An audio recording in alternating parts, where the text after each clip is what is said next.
My name is Sonal Shukla. Thank you so much for coming in today. I am the Assistant Director of Programming and Education at the American Writers Museum.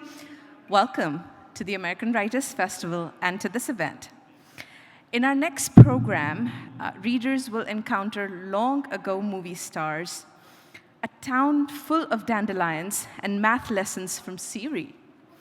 They will attend karaoke night, hear a 20-something slacker's breathless report of his failed recruiting by the FBI, and travel with a father and son as they channel grief into running a neighborhood bakery truck. They will watch the Greek goddess Persephone encounter the end of the world and witness another apocalypse through a series of advertisements for a touchless bidet. And finally, they will meet an aging loner who finds courage and resilience hidden in the most unexpected of places, the next generation. The Tales in Small Odysseys, a new collection of short stories from prominent authors as well as up-and-coming superstars, are published in partnership with beloved literary radio program and live show Selected Shorts in honor of its 35th anniversary. Here to discuss their stories are Pulitzer Prize finalist Luis Alberto Urilla, author of The Devil's Highway, The Hummingbird's Daughter, Into the Beautiful North, Queen of America, and most recently, The House of Broken Angels.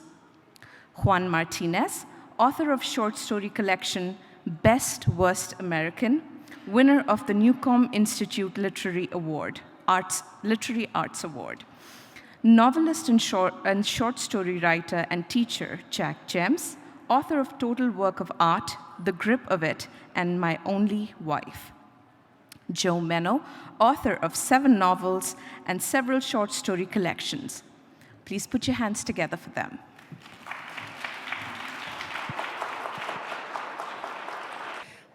Okay, hi. Thanks all for coming. Oh, good. Yeah, that'd be great. Thank you. Okay, so hi, welcome everyone. I'm curious, just to start out, if there are people who have been to a Selected Shorts show, or if you've listened to the podcast. Yeah, a couple people. So if you're unaware, the program is, it's actors, really good actors, reading hand-selected stories, sometimes commissioned stories, by commissioned by, oh my gosh. All right, let's focus. Selected by Selected Shorts. The origin of Selected Shorts, so it's 35 years old, and the anthology that we're here to celebrate today is representative of that. It's 35 new stories commissioned by the organization Selected Shorts. The story of the origin of Selected Shorts, I think, is a really great one. So in 1985, they at Symphony Space, this space on the Upper West Side of New York, they were doing a marathon reading of Joyce for Bloomsday, and someone read a story from Dubliners, and one of the Selected Shorts founders, Kay Catarula, turned to Isaiah Sheffer, who is one of the Symphony Space founders, and said, actors reading short stories on stage, what an idea, right? And apocryphally, the response that Isaiah said was, no one's going to come to that. So that's the origin of this thing that has become a phenomenon over the last 35 years. I believe, and I think that probably we all agree, feels like such an immense gift to people who are writing short stories, and such a gift to the field of short stories as they continue to be potentially endangered by the novel. I feel like that's the narrative that we're fed over and over again. But I know we have our fans out there in the space today. So So I wanted to start by asking each of you if you wouldn't mind telling us a little bit about your story, and then just reading a paragraph from your entry in this book, so that people can get an idea of the stories that are included. Luis, would you mind kicking us off? Okay. I'm Luis Urrea. I come from a barrio in San Diego, Logan Heights, and it was hard scrabble. And I think my dad wasn't necessarily thrilled that my dream that, it was one of those, what are you going to do in college? And I said, I'm going to write poems, Dad. Muy mexicano, What? And he was forced to do menial jobs, and one of them, which was a transformative job, was as a bakery truck driver, Helm's Bakery. And for me, in the apartment block, it was magic, because my dad would come home at 5 o'clock in the truck, and it had a train whistle, woot, woot. And then I'd accompany him to the garage, and every day he would go to the back and say, let's see what we've got. And he'd pull out a drawer, and he'd say, ¿Qué tipo de donut, mijo? I say, chocolate, apa. And he'd say, no, men eat glazed, right? And I would come back with stuff like, you told me Aztecs invented chocolate, Dad. And that's a memory that stuck with me. So when they asked me to write a story, I actually went too long, first of all, but they took it anyway. And I had a good experience with them with another story. So, one of the few really precious memories of those days. Turning to this. So in this story, the boy's mom is taken by immigration, and he's having a really hard time adjusting, and his father sees it and decides to take him on a bakery run in the truck. So it's just a little piece.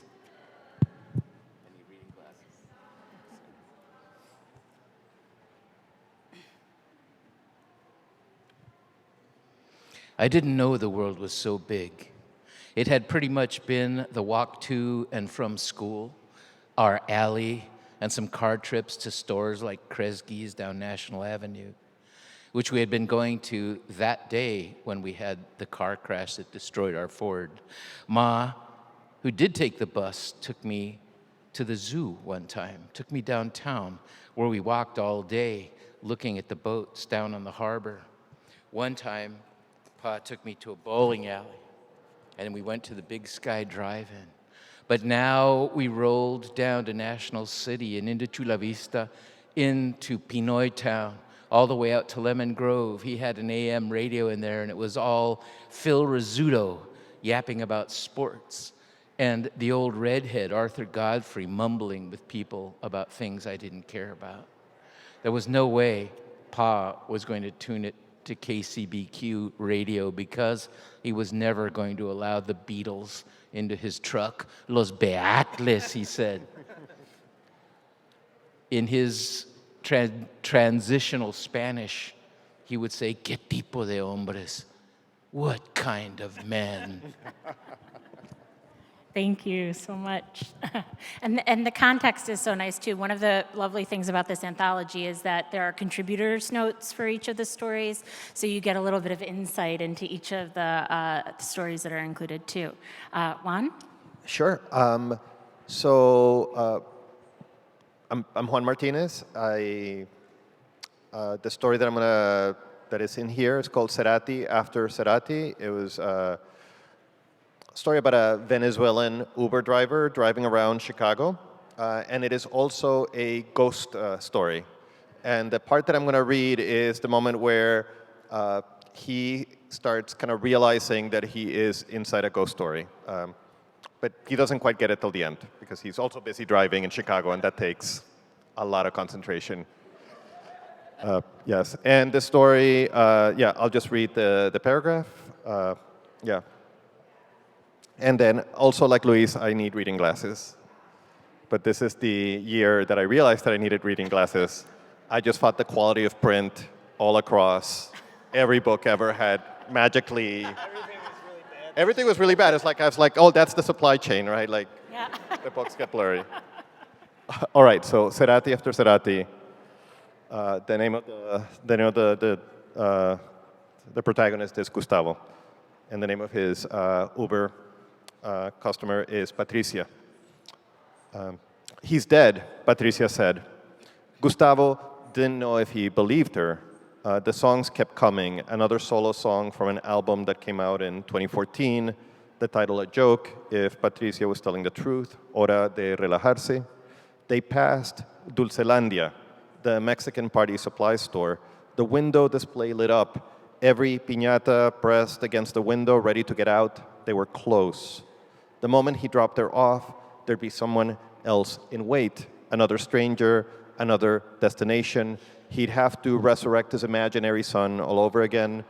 He would check about Cerati's death, though now he remembered his cousin talking about how strange Cerati's coma had been, how sad and unexpected, how even the Swedish band Roxette paid Cerati tribute. Roxette toured Chile in 2012 and covered the Música Ligera. Singers never quite died, the Swedes said. Their music lived on. Thank you. Joe?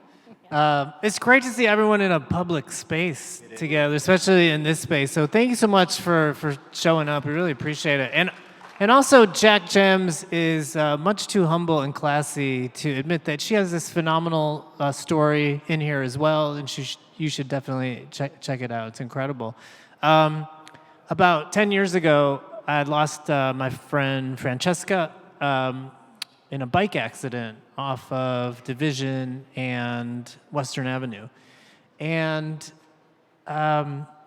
she was just this amazing, artistic, inventive person, played music, and a short time afterwards, I felt like I hit this point in listening to music and watching films and reading books where it felt like I had just lost that sense of discovery and kind of wonder that I think we're all searching for when you read a short story or watch a film or put on a song you've never heard before.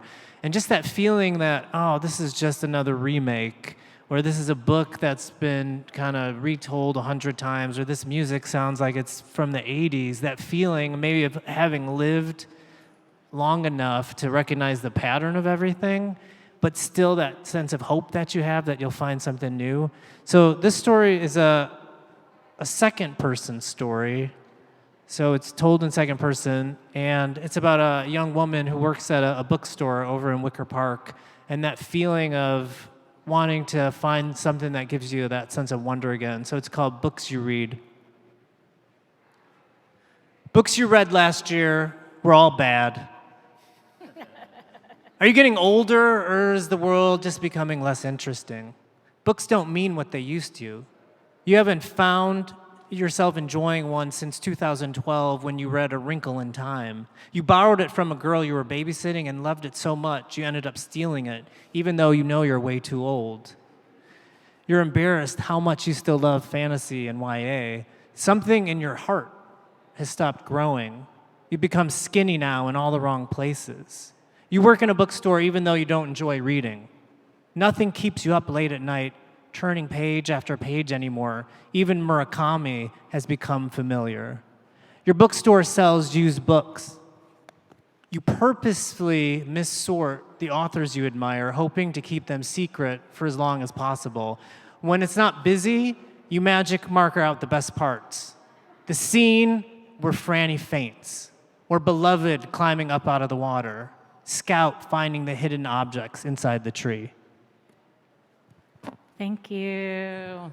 Okay, so my first question is about your experiences with selected shorts, and if you've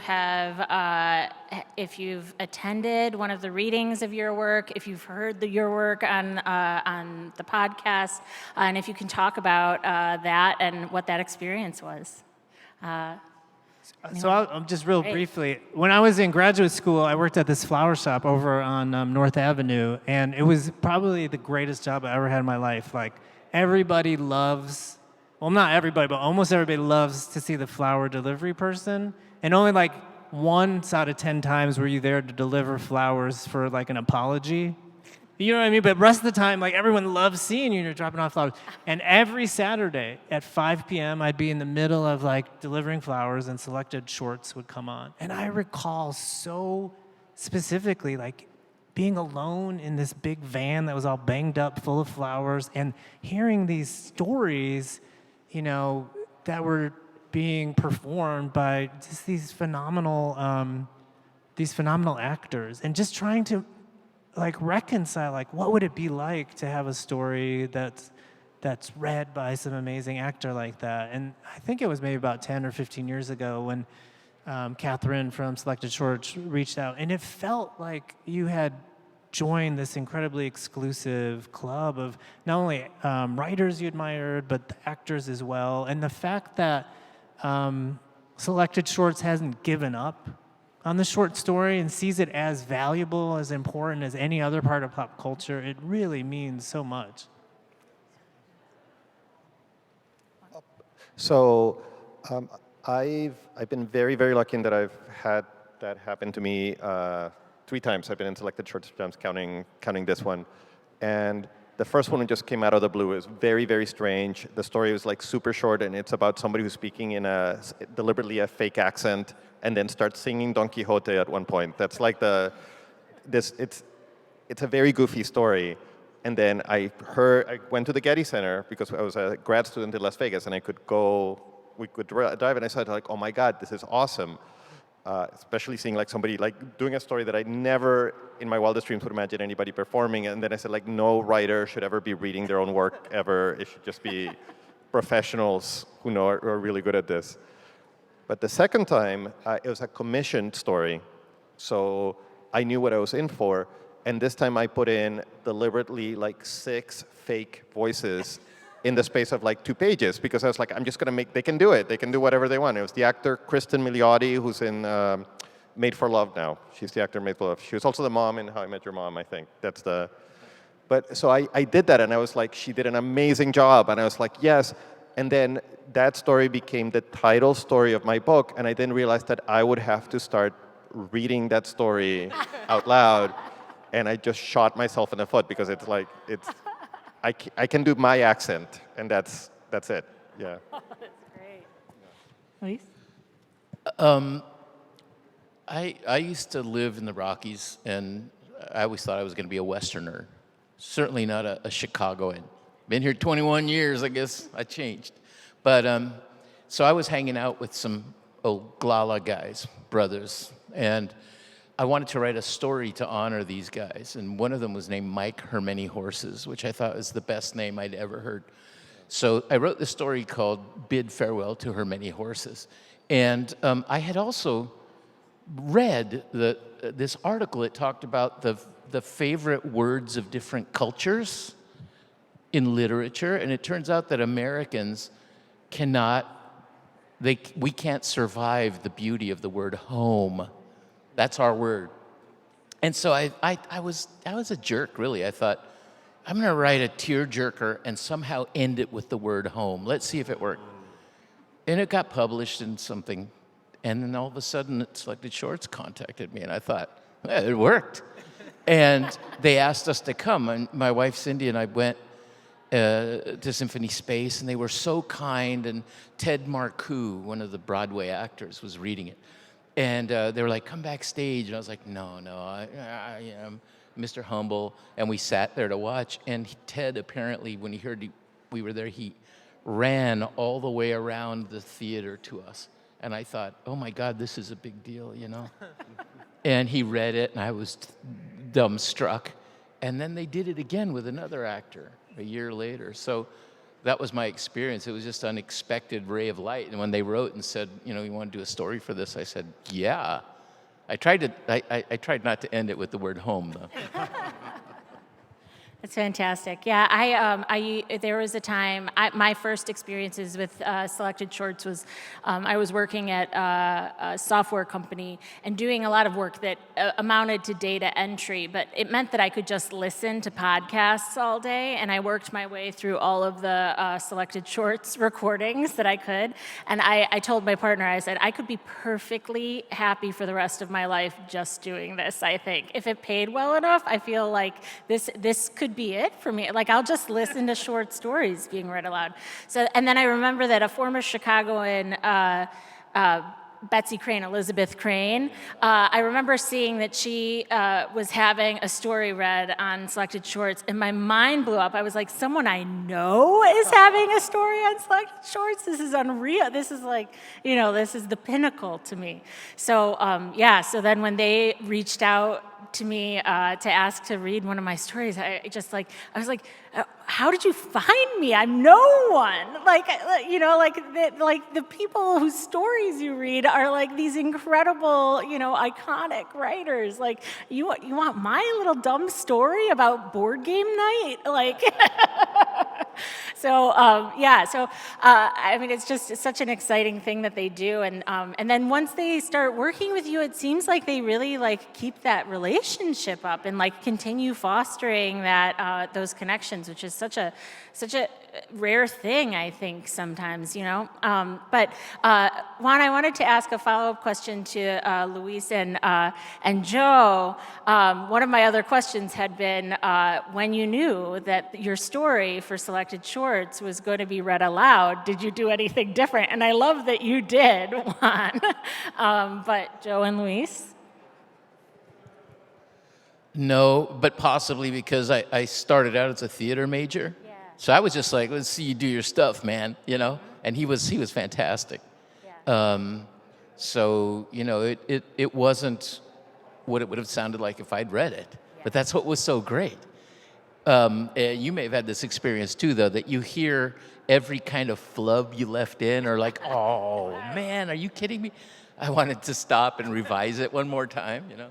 Well, that's what's so interesting, that even with a piece of short fiction, you're never done with it, right? And there is something about someone else reading it that gives it much closer kind of sense of finality than I would be up there substituting words, or like, oh, why did I put that in there, or jumping sentences. And so it gives you this great opportunity that you don't often have as a writer, which means you get to watch someone else take this work in and respond to it kind of in the moment. And what we do as writers, especially short fiction, it's like you're just sending messages in a bottle out there, and you're hoping it means something to somebody. But to watch someone kind of give it life in that way, it's really, really powerful.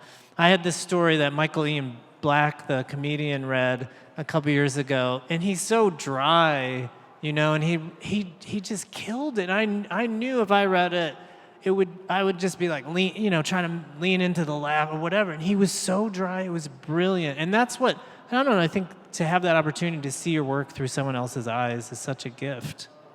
That's interesting, because one of the things that was good for me to watch a Broadway guy, and because it was a Western story, he had jeans and cowboy boots on, But I do a lot of, because my eyes have been so bad, I often just do the text from memory, because they're not following along. Right. I'm improvising jazz, on my melody.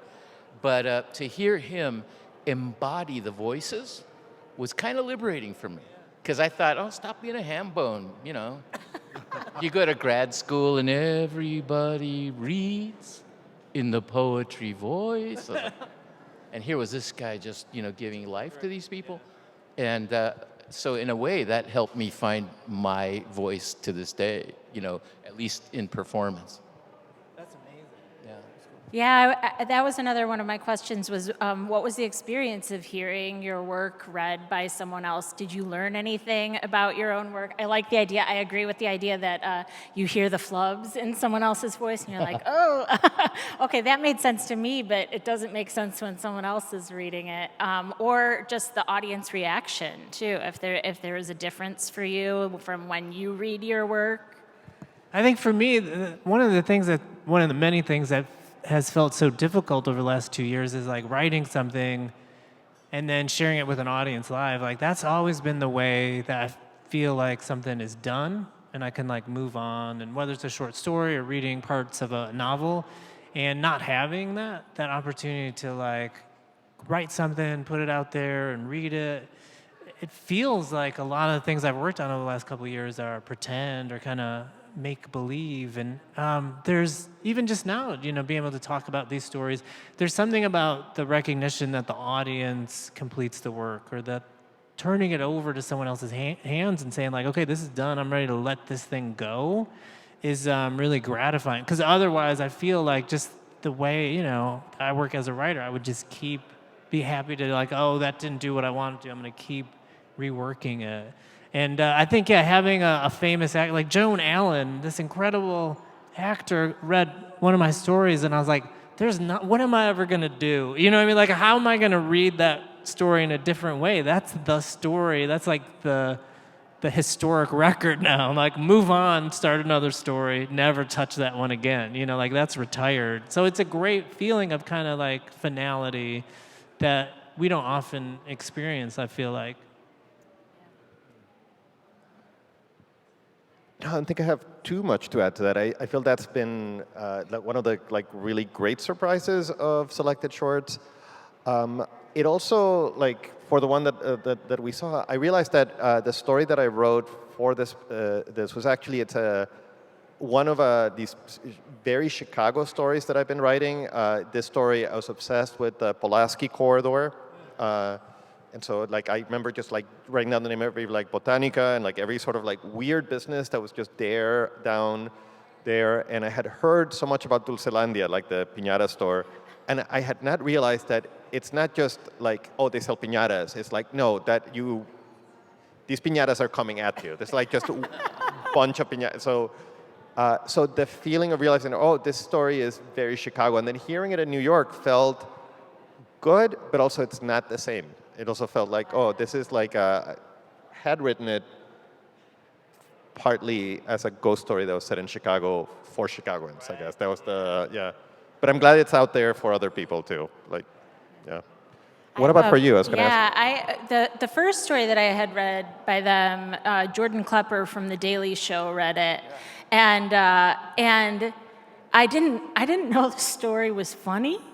Or, like every time I read it, I maybe got a laugh or two, and people were laughing like every other line, and I was like, whoa, this is amazing. This is like what a good performer can do. Like what you were saying, that like writers should not be reading their work on their own, which is funny that that I asked all of you to read from your work, and that is not what the idea of selected shorts is. But I think you're all very strong performers in your own right.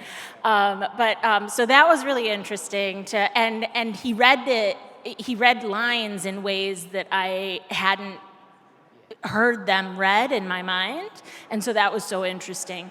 But then another one of my stories, Lauren Ambrose read from 6 Feet Under and Can't Hardly Wait, if you're of that generation, and she read it exactly as I'd imagined it, and that was also powerful in its own right, because it was like, okay, like I got it onto the page, like the thing that I had in my mind, the rhythms, all of it is there in the language to be found if you're paying attention. And that's just, it feels like, it's just such an astounding thing to get to experience. So, I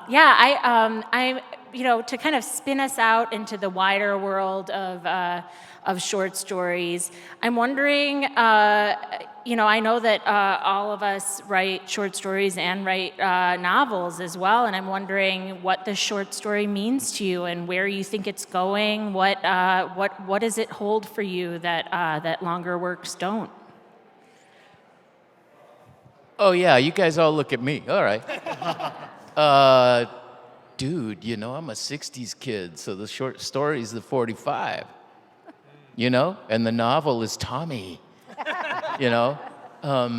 There's something, I love poetry too. Probably my first mania was sci-fi stories and then poems. All of a sudden when I found poems, I thought, what is this stuff? Not what they taught me in school. By the shores of Gitchigumi, by the shining big sea waters. You know, I was like, what is this crap? I memorized that whole poem in Oh, fifth we grade. had to It's do like it. 5 pages long. Oh my God, we tried. We tried. credit. We tried. So there's something to me so astonishing in a well-wrought story, and I have to be careful because I will just keep rambling, and I write these too long novels. But to get to a moment, you know, that epiphanic moment that takes a turn and maybe makes a little space in the world, is something that I can't get over, and I'm always trying to get there, you know? And then you realize that if you're doing it right, you might be able to construct a novel made out of about 100 little short stories if you can find the right connective tissue. It's so much fun. And I just want to say about the process here, when they did it again, they had a different actor, and I don't know if you remember that show House, but the guy who was House's long-suffering boss, I can't remember his name, hope he's not here. He was completely different from the first guy. And at first I thought, well, you're violating the text. And then then his version became the version. And I think that's you know, I think about stories like A Worn Path by Eudora Welty, that every time you go to it, though it be small, it is fierce. And, you know, it's one of the best stories to teach in the way I teach, to just look at the facets, look what she does with the sound units, look what she does with the imagery, look at, you know, and I always stop the grads and I say, is this a happy story in any way? She never says it's sad, but boy, it's overwhelming. That to me is just, it's brilliant work to be able to condense a novel's worth of experience and feeling in that little nugget. I was gonna answer that question like in a weird two-part kind of way, but I'm gonna keep it super, super short. I feel like one definite thing that I love about the short story has less to do as a writer than it does as a reader. My friend Alyssa made this point, which is that when you're like, I love how in Chicago, like if you're on the L, you're in the Metro, there's always people reading. Like it's like a city of readers, right? And what my friend Alyssa like pointed out, I've never been able to forget this after, is if you see somebody reading like a story collection, that's like hardcore. You know, that's a hardcore reader right there. That's somebody who really probably reads too much, right? Like that's the. It's like a cry for help. It's a cry for help. Yeah, that's it. So that was one answer. My other favorite answer about that, though, is that I, as a writer, I was primarily a short story writer, and then people were like, like novelists, like people who like write 20 novels, say, oh, like, if you can write a short story, like a novel's like easy, blah, blah, blah, and they were lying. Right. Like that was just the biggest lie. If you hear this, don't believe people that like writing But when I finally finished like a draft of draft 17 of the novel, and I was like, I sat down, and then I had a story that was like pretty much locked in like in a week. And that had, and that's after like 4 years of working on a draft of a novel. So like it felt so good just to write and then go, done, right? So that move from like long to short and then from short to long does something really cool to your brain as a writer that I would urge people to try. Like if you're like, just how many people write in here? Because I know like audiences, okay, good. Like I'm seeing very shy hands, which is like a sign of a writer anyway, right? Like we're not gonna raise it. Yeah, like I would like urge anybody, like if you've never tried going from long to short or from short to long, you should definitely do it before somebody tells you it's easy, but it's easy. That means all of them are writers, because half of them went like this, and then the other half are I saw just them. like, I want to be a writer, but That's a writer. Yeah, I think, I don't know, ever since having kids, my daughter's in 8th grade now, my son's like 11, and this idea of imaginary spaces has become really important to me. This idea that like, I get up at 6:15, and like from that point to the time I go to bed, like my day is just filled with being around other people and doing things. And there's something incredibly different about the imaginative space that a short story opens up in a very different way than when you're reading a novel over a couple days or weeks. You come back to it. And I think it forces you to be adaptable as a reader, not even as a writer, because you like immerse yourself in the lives of these characters for a couple pages and it's over. And I think it's like the perfect lesson, especially in the context of the last couple of years, of like immersing yourself fully in this moment and looking for that moment of wonder or change that happens, and then being ready, like that's all you got and you're moving on again. And so like just that rehearsal that kind of takes place, and the I don't necessarily always have time to read a 400-page book the way I'd want to, and just giving myself time to, if I can read one short story, a 5-page short story. I mean, most of these stories in the book are 5-6 pages. It almost felt like taking a short lacuna, a break, or like walk, or like I just went into the woods for, you know what I mean? That feeling that I feel like over the course of the day, I need to have 30 minutes where I'm not doing anything except imagining something, and it's not productive in a way that's I'm gonna use towards a job or towards my kids or wife, or you know what I mean?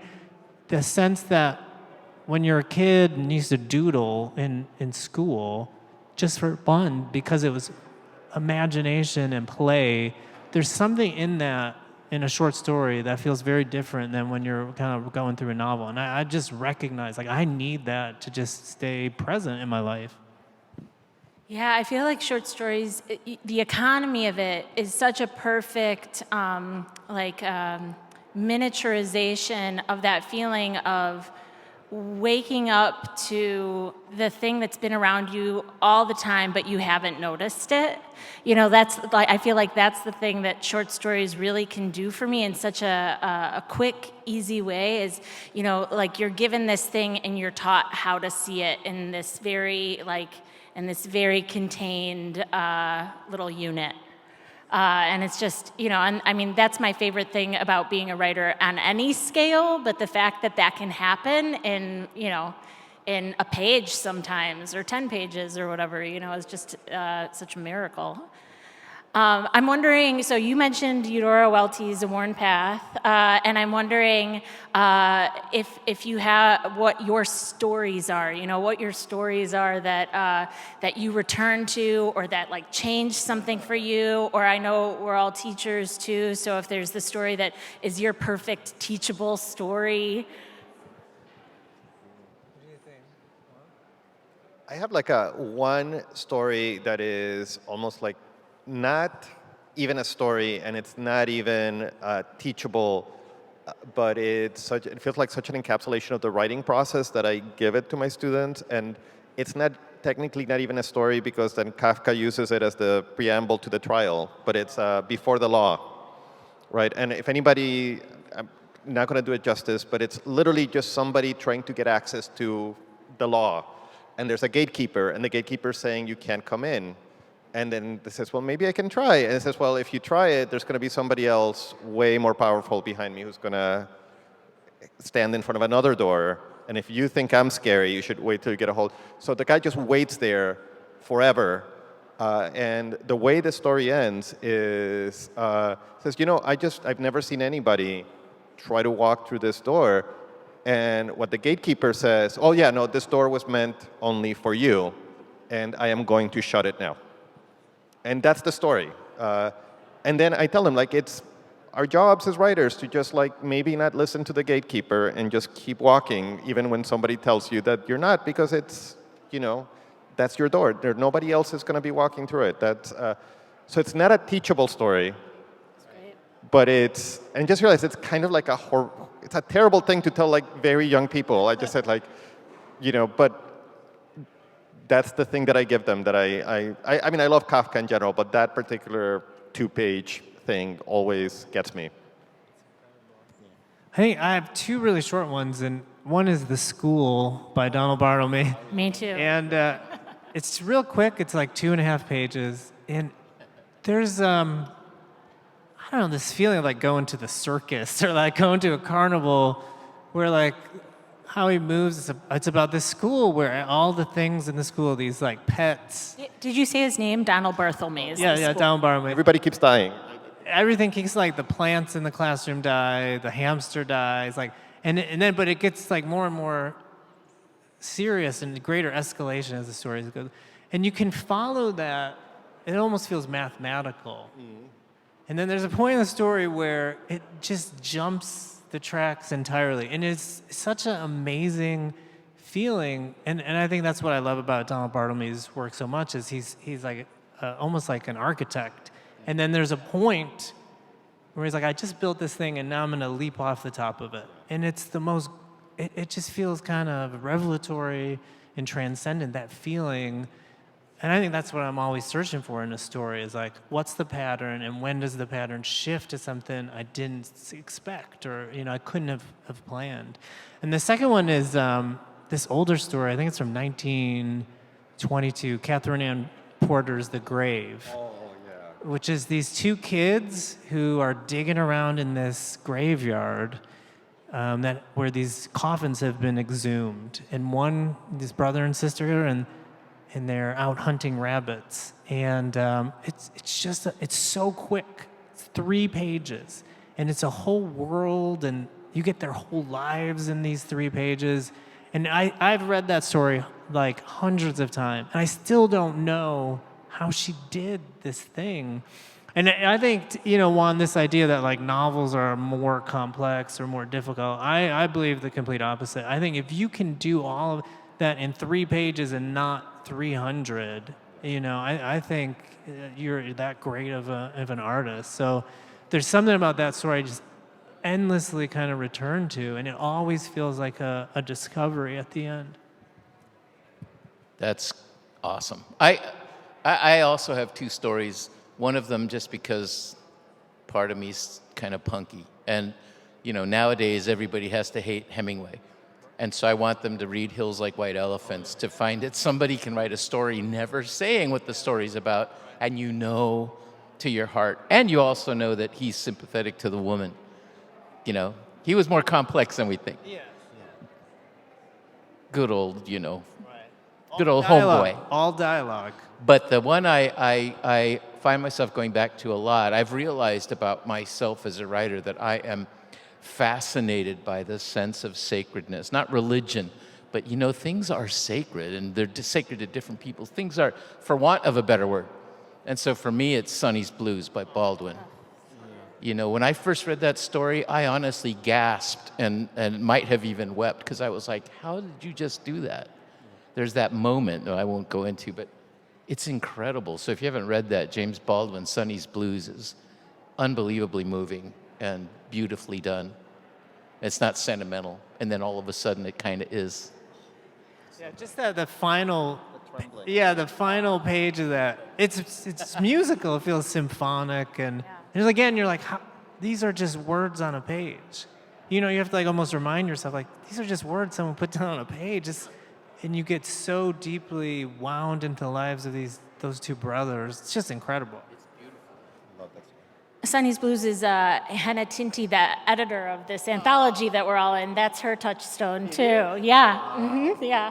So that's so beautiful. I think that I have a few too. The School is one of my favorites because of the way that it just because of that turn at the end. It's a very poetic move, right? It's the volta basically. It's that structure and then surprise idea, and I feel like that's what most of my favorite short stories are able to do, and maybe that's why I like short stories so much, is it can have the movement of a poem rather than this thing that's just, you can take the structure of a poem and move it onto narrative, and another story that works that way for me that I remember really just kind of blowing my mind wide open was Amy Hempel's The Harvest, where she tells this whole story and then she sort of interrupts herself and tells you all of the things that she lied about in the story, and you have this sort of like layering of narrative, and that sort of trick or way of kind of changing what you thought the story was about into something else at some point is such a exciting move to me, and there are so many different ways you can do it. I think that we might have time for a few questions from the audience, if anyone has any. And then we could probably move one of these mics down to the center, or if you want to. Oh, yeah. Thank you. Thanks, Luis. I wanted to ask about 3 stories. They're pretty old. They have whiskers, as a matter of fact, but would they lend themselves to selected shorts? I'm thinking of Paul Theroux's White Lies. You might have read that. And then There Are No Snakes in Ireland by Frederick Forsyth. That's a great. And Black Mephisto by Harlan Ellison. I'd like to hear those at selected shorts, but I've never had a chance. We'll put in a request. Who do we need to talk to? That's the think that's thing. great. I have no idea how stories get out, how they choose. They must just read so much all the time. I don't, I'm not involved in the selection of the stories on the, Jennifer. I think it's Jennifer Brennan who ends up doing a lot of it. But like she's featuring writers who don't even have story collections out yet. I had a story read at the Getty Center a couple months ago, and the person's book had just come out that week, and one of the stories was being read, and I was like, how did you find, there's there's not too many short story collections, but there's so many more than I'm able to get to in my reading time, that the idea that the organizers of this thing are also must be reading literary magazines is so astounding that they're really paying that close of attention and thinking about how to cultivate up-and-coming voices as well as really well-established ones. But yeah, that's such a tough balance to find, and being able to really celebrate and keep in the awareness well-established voices that there's so many gems out there that have not gotten the star treatment the selected shorts gives to the stories, but then making sure that you're supporting new writers as well. Yeah. Any others?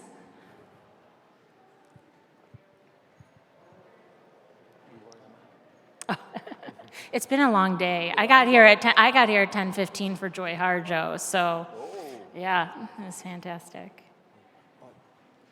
Oh, another one? Yeah.